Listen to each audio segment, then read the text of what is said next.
Guys, I mean, so this matter between Mercy Chinwo and Easy Concept CEO have finally caught Very Dark Man's attention, and now he's interested.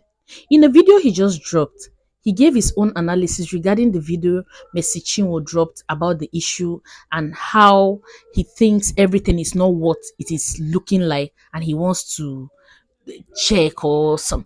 Please, let's even just look at the full video to see what the guy is saying. And at this point, I really feel Mercy Chinwo and Easy Concept CEO have got to just look for a way to settle their differences, to sort themselves out, because it is just going to keep getting messier than it already was from here on, because we all know how Very Dark Man does his analysis and how he can be very blunt in some things that he says. This is becoming really embarrassing to the gospel as a whole in Nigeria. Please, I think this is an appeal now. Please, Mercy Chinwo and Easy Concept CEO Easy T, you guys should just sort your differences out, because this is not looking good anymore. A lot of Nigerians will not like it because it has to do with if their favorites, one of their favorite gospel artists. You understand? So Nigerians go verse for this video. But the ones that are very critical in thinking, they will see what I am seeing. And if you go back to what the video, you will see everything I'm about to show you now. Now, throughout last week, I think it was last week, Mercy Chinwo, the gospel artist, and a record label boss, they had an issue where she now made a video, you know. She was now saying how the guy threatened her, how the guy bullied her, how the guy did everything, right? When I watched the video, read the comment section, a lot of people were just sympathizing with her. But what I saw was totally different, right?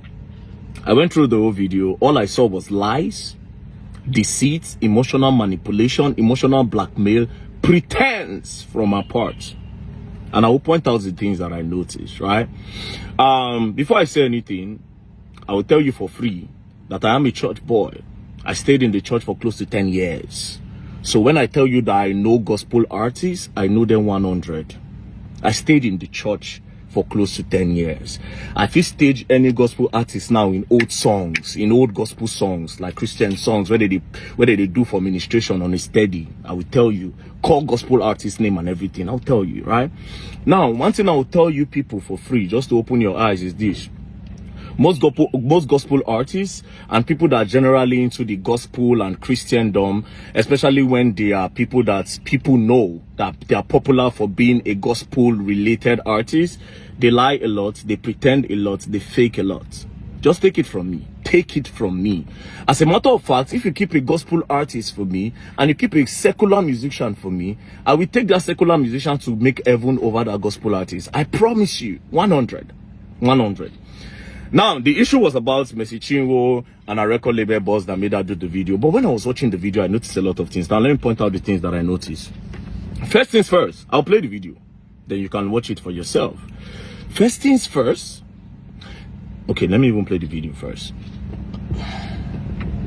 You were blessed. First, I want to say thanks to every one of you for your immense love and support.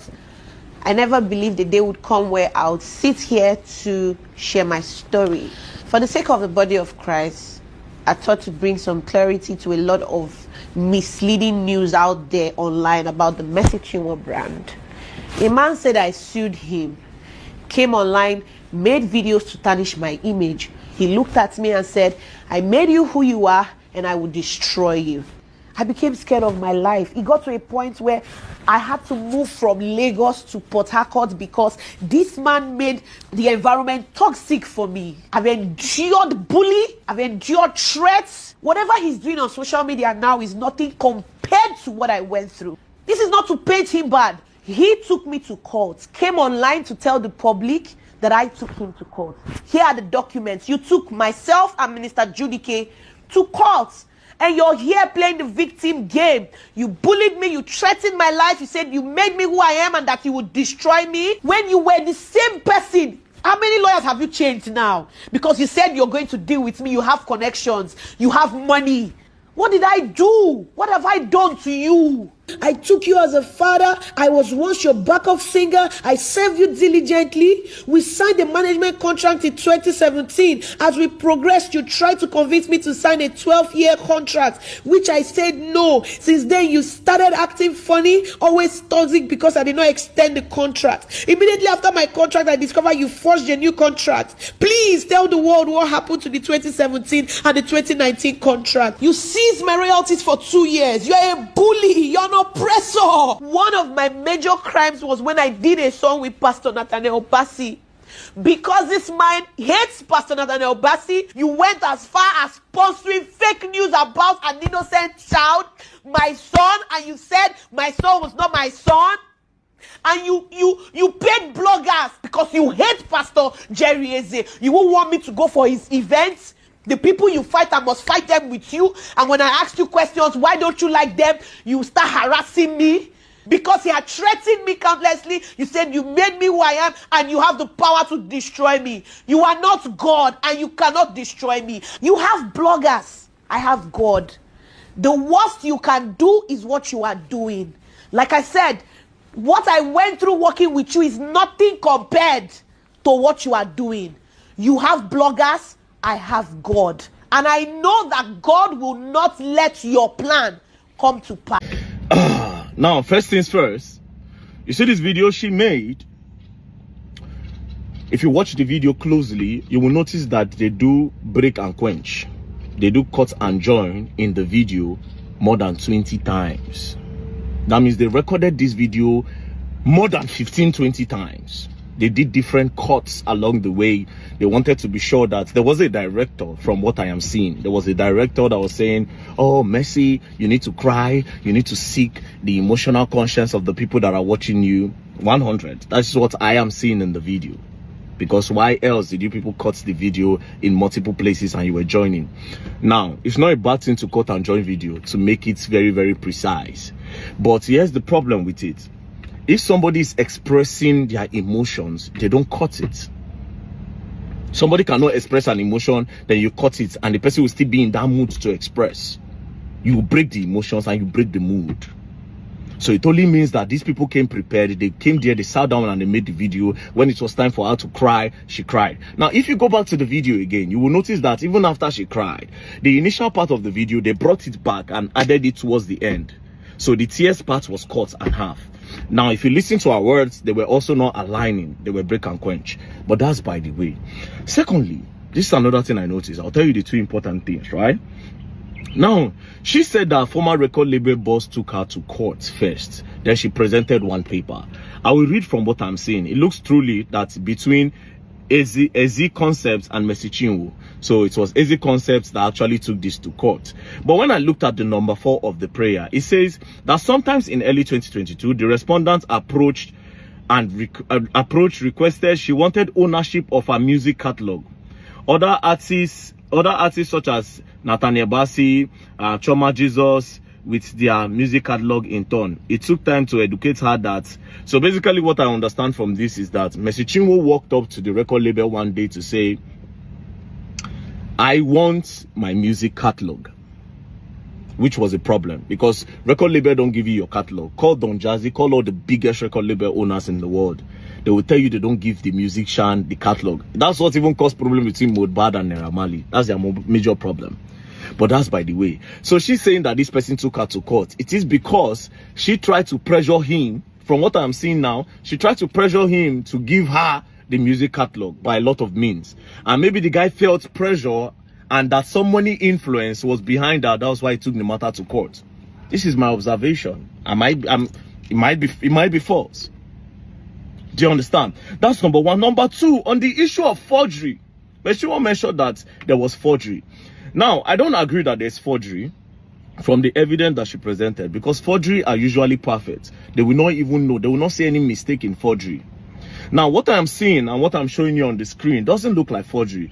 It looks like there was a mistake in the document and they tried to correct that mistake. And after they corrected it, it looks like Mercy Chinwo and the record label boss were both present. That is the only explanation of the two signatures that are on this date. As you can see, date 5th day of September 2017. Now, if you look at this thing well, it looks like they wrote 2015, and when they realized, they decided to correct it to 2017. That's what I can see. Might not be true. Now, if there was one signature, it would make sense. But the fact that there are two signatures, it looks like what goes on in the bank. You know that when you go to the bank and you want to fill teller, you want to fill teller for bank, and you make mistake, they will tell you to sign on it. This is what I feel happened there. So this does not look like forgery. But they can't say it's a lie. This doesn't look like forgery at all. It doesn't look like forgery. It looks like they were both there. So this one again is off. This one looks like a lie. So these are two lies. These are two lies. Now, the last part. You see the part where she was bringing in Jerry Eze. The guy does not like Nathaniel Bassey and all that. That the guy went to go and pay money for people to say the baby looks like Nathaniel Bassey. That is emotional manipulation and emotional blackmail.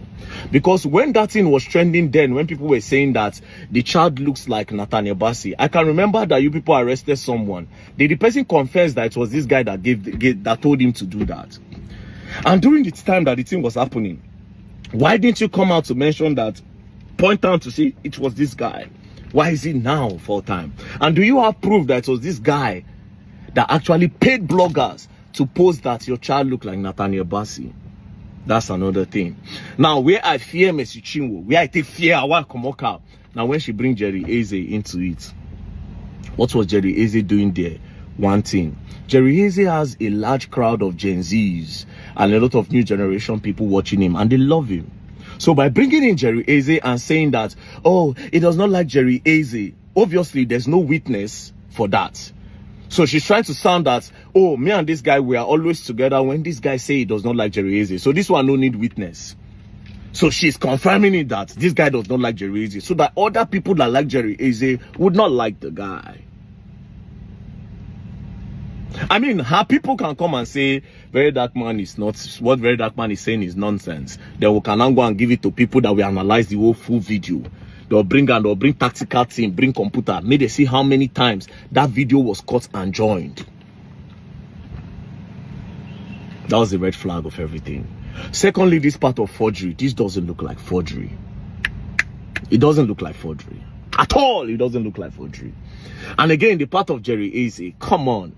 And that part where you say, you have bloggers, I have God. Come on, sister. Come on. Come on, man. I ain't gonna buy this. Come on. And that part where you say, you have bloggers, I have God. Come on, sister. Come on. Come on, man. I ain't gonna buy this thing. This thing is emotional manipulation, baby. It's emotional manipulation. That's all I can see. Now, I didn't want to investigate this matter, but if I say I go put my mouth for this matter, I go find what I need to find. But I know when somebody, I don't trust the easy, I don't know him from anywhere. All this analysis I'm doing is based off on the video that Mercy Chinwo posted, and that video was too perfect for me, that made me see faults in it. I'm sorry, a lot of you will not be happy about this video, but it is what it is. Like I said, I go investigate that. I go investigate this their matter. I won't know what really happened. Peace and love, don't play.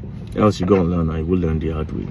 For the people who go verse, more than no verse, the analysis I do, peace and love.